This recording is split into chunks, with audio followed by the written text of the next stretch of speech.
1. The theatre of the Minden. Every human being, there exists a silent theatre. It has no walls, no seats, no curtain to close, yet its stage never rests. On this invisible stage, the mind performs endless plays.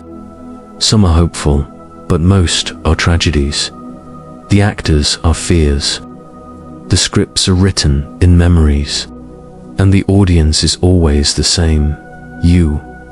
We are creatures of imagination.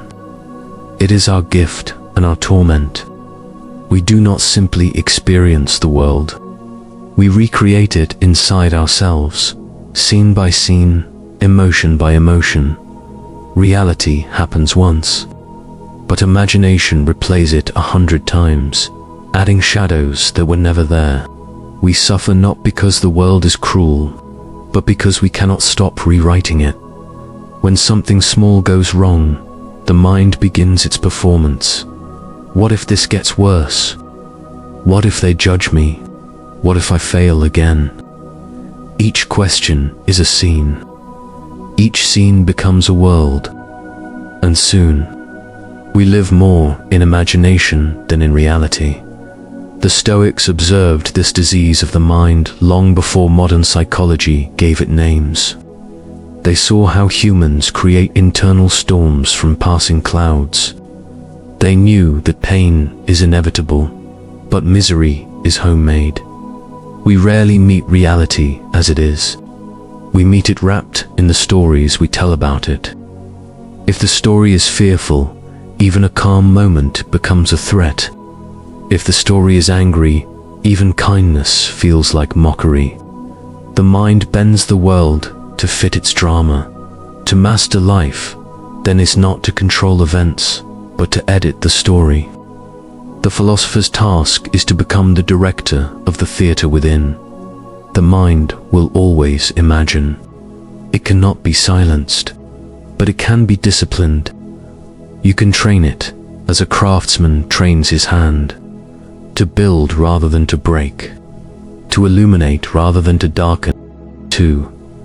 The anatomy of fear is the architect of imagination. It designs the scenes, paints the walls, and keeps the lights dim. Fear always begins with a whisper, "What if?" 2 words powerful enough to rule empires and ruin lives. The mind loves control. Fear is its rebellion. It reminds you that you are small, mortal, uncertain. And yet, fear is not the enemy. It is the alarm clock of the soul, ringing to tell you that you are awake. The problem is not fear itself, but our worship of it. We obey its every signal as if it were divine. We build futures on its warnings, even when those futures do not exist. We plan, protect, and predict until we forget to live. We call this being responsible, but often it is only being afraid with structure. Imagine how much energy the human race spends fearing what has not happened. Nations stockpile weapons for wars they might never fight. People sacrifice peace to prevent pain. We build entire lives around the avoidance of discomfort and call it success. But fear cannot be defeated by more control. Control is its food. Every attempt to master what lies beyond us feeds the illusion that we could. The Stoic path begins with a reversal. Instead of tightening the grip, you loosen it. You allow the unknown to remain unknown. You stop trying to fix the ocean and learn to sail upon it. To dissect fear is to realize that most of it is imagination wearing a mask. The future does not exist. It is a painting in progress, and you are the painter. When you let fear guide your brush, you paint monsters. When you let reason guide it, you paint possibilities. Fear has purpose. It sharpens awareness. But when it rules, it blinds. The wise do not erase fear. They hold it under light, study its shape, and then walk through it. Because courage is not the absence of fear. It is the refusal to surrender the mind to imagination. The world outside rarely harms us as deeply as the world we build inside. We carry storms in our skulls and then wonder why the day feels heavy. Reality, by contrast, is simple. It does not ask for interpretation. It only asks to be seen. When you suffer, ask yourself, how much of this is real and how much is rehearsal? If you can answer honestly, half the burden is already gone. 3. The practice of reasonaries is the craftsman of the soul. It shapes chaos into order and panic into pattern. But like every art, it demands practice, daily, deliberate, patient.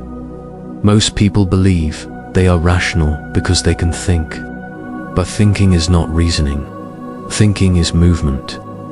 Reasoning is direction. The difference between a wanderer and a traveler is purpose. The same difference exists between a noisy mind and a wise one. To practice reason is to notice the storm before it rules you. It is to say, here is fear, here is anger, here is desire, but here also is me. Watching, that simple observation separates the human from the hurricane. When the Stoics spoke of virtue, they meant this, the ability to live as an observer of the self, not coldly detached, but clearly awake. Reason does not extinguish emotion. It arranges it, as music arranges sound into harmony. The disciplined mind learns to pause before responding, to create a space between stimulus and reaction. That space is the birthplace of freedom. Imagine anger as a spark. If you act immediately, it becomes fire. If you pause, it becomes light. Reason is that pause, the calm hand that keeps the match from burning the house. This practice is not glamorous. It happens quietly, in the instant before a reply, in the breath before a decision, in the thought that says, I do not need to be ruled by this. Modern life tests this more than ancient wars ever did.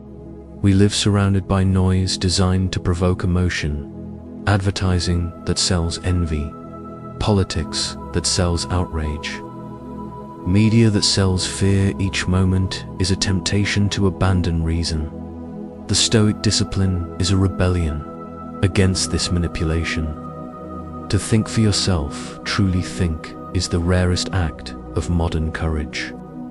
It is to guard your inner republic against the empire of noise. Reason begins in silence.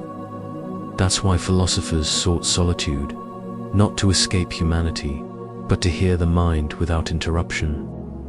When you sit alone, the theater quiets. You begin to see which thoughts are actors and which are you. Then, slowly, something shifts. The imagination no longer commands. It consults. Fear no longer builds stories. It asks permission. You are no longer trapped inside the play, you are directing it. Point 4. The freedom beyond imagination. Freedom is not the absence of limits. It is the mastery of response within them. The body is confined by time, but the mind, when disciplined, is infinite. To suffer less is not to remove pain from life, but to remove falsehood from pain. When imagination exaggerates, reason clarifies. When fear distorts, reason restores proportion. The world returns to its true size, neither giant nor ghost. A disciplined mind is like a clear mirror. It reflects what is, not what it fears. Such a person is calm, not because nothing happens, but because everything happens and he remains whole. This is not perfection, it is practice. Calmness is not a gift of temperament. It is the repeated act of returning again and again to what is real. Reality is often lighter than the stories we tell about it. It carries no intention to harm us. It simply unfolds. The wise accept this unfolding, meeting each moment as a sculptor meets stone, not with despair that it resists, but with gratitude that it exists. Imagination, left alone, builds prisons. Reason builds doors. To open those doors is to rediscover simplicity, the joy of what is, the relief of what is not. The final lesson is this: the mind that creates suffering is the same mind that can end it. You do not need to destroy your thoughts only to understand their nature. Fear, anger, desire, they are not enemies. They are raw energies of life. Without reason, they devour. With reason, they serve. And when they serve, imagination becomes an ally, a gainat, a tyrant, but a tool. It paints possibilities, not disasters. To live, as Seneca taught, is not to suppress your humanity, but to refine it. To let imagination play its part, but never let it write the ending. When that discipline becomes habit, you begin to taste freedom.